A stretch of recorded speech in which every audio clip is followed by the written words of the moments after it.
Thank you అండి. వేదిక మీద ఉన్న తెలుగుదేశం పార్టీ జాతీయ అధ్యక్షులు చంద్రబాబు నాయుడు గారికి, ఇప్పుడే మన ప్రధాని నరేంద్ర మోడీ గారు మాట్లాడారు.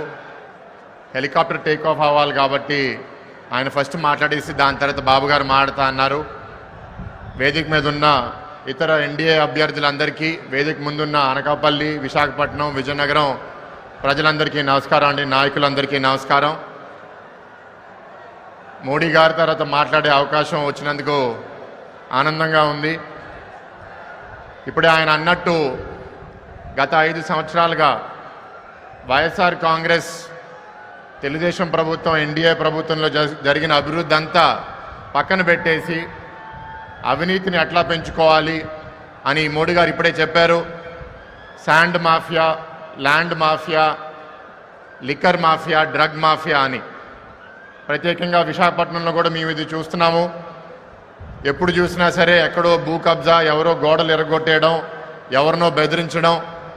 మొన్నే మీరు కూడా చూశారు, ల్యాండ్ ఇష్యూస్లో విశాఖపట్నంలో గెలిచిన వైఎస్ఆర్సీపీ ఎంపీ వాళ్ళ వైఫ్, అబ్బాయిని కూడా కిడ్నాప్ చేసి 2 రోజులు న్యూస్ కూడా బయటికి రాలేదు. మొన్నే ఒక ఎంఆర్ఓ కూడా మర్డర్ అయ్యారు. ఇట్లాంటి చర్యలు జరుగుతున్నప్పుడు అసలు ఆంధ్ర రాష్ట్రంలో అందరికీ భద్రత ఏముంది అనేది ప్రజలందరూ ఆలోచిస్తున్నారు. గతంలో ఉచిత శాండ్ పాలసీ ఉంటే ఇవాళ శాండ్ రేట్లు ఎంత పెంచేశారంటే, ఈస్ట్ గోదావరి జిల్లాలో ఆ శాండ్ పాలసీలో గవర్నమెంట్కి కాదు, వైఎస్ఆర్సీపీ పార్టీకి ఇచ్చే డబ్బుల వల్ల ఆ ఒత్తిడి తట్టుకోలేక అక్కడ ఒక మనిషి ఆత్మహత్య కూడా చేసుకున్న పరిస్థితి. ఇంకా లిక్కర్ గురించి చెప్పాల్సింది లేదు. మద్యపాన నిషేధం చేయకుండా గవర్నమెంట్ ఎలక్షన్స్కి మళ్ళీ రానన్న వైఎస్ఆర్సీపీ పార్టీ 2019లో మద్యం మీద ఆదాయం 7,000 కోట్లు ఉంటే అది తగ్గించడం పక్కన పెడితే ఈ 5 సంవత్సరాల్లో దాన్ని 4 రేట్లు పెంచేసింది. ఇంచుమించు ఈ సంవత్సరం మద్యం మీద ఆదాయం 25,000 కోట్లు ఉందంటే మీ అందరూ ఒకసారి ఆలోచించండి. మీ అందరి రక్తం వైఎస్ఆర్సీపీ కాంగ్రెస్ పీల్చేస్తుంది. అదైనా మంచి క్వాలిటీ లిక్కర్ అయితే పర్లేదు, నాసి రకం లిక్కరు వాళ్ళకి అనుకూలంగా ఉన్న వాళ్ళందరూ డిస్టిలరీస్ టేక్ ఓవర్ చేసుకుని 5 సంవత్సరాల కోసం మనందరం టెక్నాలజీ పెరిగి కోవిడ్ తర్వాత యూపీఐ, ఫోన్పే, గూగుల్ పే ఇవన్నీ వాడుతుంటే 5 సంవత్సరాల కోసం లిక్కర్ షాపుల్లో క్యాష్ తప్ప ఏమీ తీసుకోలేదు. క్యాష్ ఎందుకు తీసుకుంటున్నారంటే క్యాష్లో ఒక ట్రేస్ ఉండదు.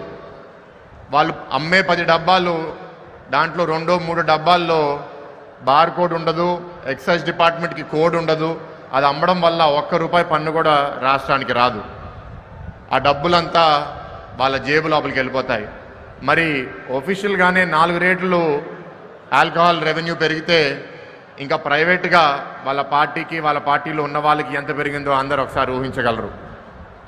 ఇంకా గంజాయికి వస్తే 2014 నుంచి 19లో కొండ ప్రాంతాల్లో అక్కడ ఒక దారి చూపించాలి అని అరకు కాఫీ అనే బ్రాండ్ని చంద్రబాబు నాయుడు గారు పాపులర్ చేసి ప్రపంచవ్యాప్తంగా తీసుకెళ్తే 19 తర్వాత కాఫీ అనేది పూర్తిగా మర్చిపోయారు. నాకు వచ్చే సమాచారాల ప్రకారం అక్కడ చాలా ప్రాంతాల్లో గంజాయి పండిస్తున్నారు. ఆ గంజాయి కూడా ఇవాళ విశాఖపట్నంలో వీధికి ఎంటర్ అయిపోయింది. ప్రత్యేకంగా యువత దాంతో చాలా దెబ్బపడుతున్నారు.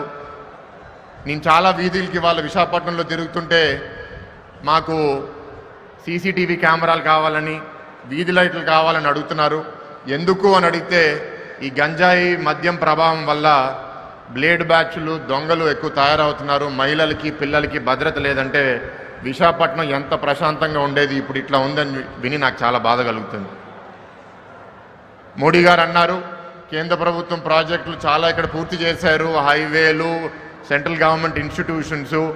ఇక్కడ ఎన్టీఆర్, సుజలా శ్రవంతి, పోలవరంకి ఎట్లా వాళ్ళు మద్దతు పలికారో భవిష్యత్తులో కూడా ఎన్డీఏ సపోర్ట్తో పోలవరాన్ని తప్పకుండా పూర్తి చేస్తాము. పోలవరం జలాలు ఇక్కడ తాగు, సాగు, పారిశ్రామిక అవసరాల కోసం లెఫ్ట్ కెనాల్ ద్వారా తప్పకుండా చంద్రబాబు నాయుడు గారి నాయకత్వంలో ఈ రాష్ట్రంలో తీసుకొస్తాము. మీ అందరి మద్దతు కోరుతున్నాము. మీ అందరు ఓటు ద్వారా మళ్ళీ రాష్ట్రాన్ని దారి లోపలికి తీసుకుని రావాలి. మా అభ్యర్థులందరూ ఇక్కడ ఇందాకే మోడీ గారు పరిచయం చేశారు. Thank you sir. ఎంపీలు, ఎమ్మెల్యేలందరినీ మీరు ఎప్పుడైతే గెలిపించగలుగుతారో మా సమస్యలన్నీ, అది రైల్వే జోన్ అవనివ్వండి, విశాఖ స్టీల్ ప్లాంట్ ప్రైవేటీకరణ అవ్వకుండా ఆపడం అవనివ్వండి, ఇక్కడ రాష్ట్రంలో 20 లక్షల ఉద్యోగాలు సృష్టించడం అవనివ్వండి, మా మేనిఫెస్టో పూర్తిగా అమలు చేయడం అవనివ్వండి, ఇవన్నీ తప్పకుండా చంద్రబాబు నాయుడు గారు, పవన్ కళ్యాణ్ గారి నాయకత్వంలో రాష్ట్రంలో అండ్ కేంద్రంలో మోడీ గారి ప్రభుత్వం సహాయంతో మేము పూర్తి చేస్తామని పూర్తి నమ్మకంతో మీ ముందుకు ఇవాళ వస్తున్నాము. మీ అందరూ మమ్మల్ని దీవించవలసిందిగా కోరుకుంటూ మీ సెలవు తీసుకుంటున్నాను. Thank you.